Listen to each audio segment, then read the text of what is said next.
नमस्कार प्रेक्षकांनो, माऊली न्यूज मीडियामध्ये आपलं सर्वांचं स्वागत करतो। पंकजा मुंडे व धनंजय मुंडे यांनी कॅबिनेट मंत्री म्हणून शपथ घेतल्यानंतर परळीमध्ये कार्यकर्त्यांकडून जल्लोष करण्यात आलाय। आज नागपूरमध्ये मंत्रिमंडळाचा विस्तार संपन्न झालाय।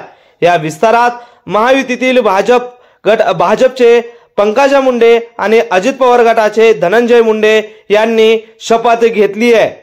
एकनाथ शिंदे गटाकडून संधी मिळणाऱ्या मंत्र्यांनी सुद्धा आज शपथ घेतली आहे।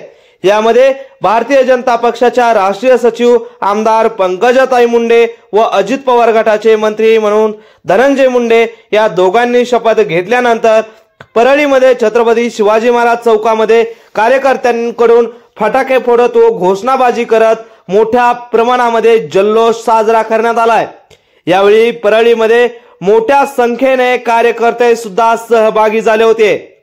मंत्री धनंजय मुंडे आणि पंकजा मुंडे यांनी मंत्रिपदाची शपथ घेतल्यानंतर कार्यकर्त्यांमध्ये उत्साह सुद्धा पाहायला मिळाला, कारण की आपण मंत्री धनंजय मुंडे आणि पंकजा मुंडे हे बहीण भाऊ असल्याने पहिल्यांदाच मंत्रिमंडळामध्ये बहीण भाऊ एकत्रपणे शपथ घेतल्यानंतर परळीमध्ये हा जल्लोष पाहायला मिळालाय।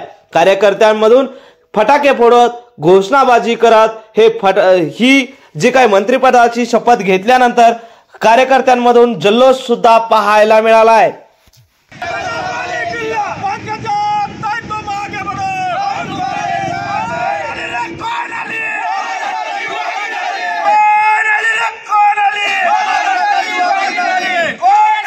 कोण आली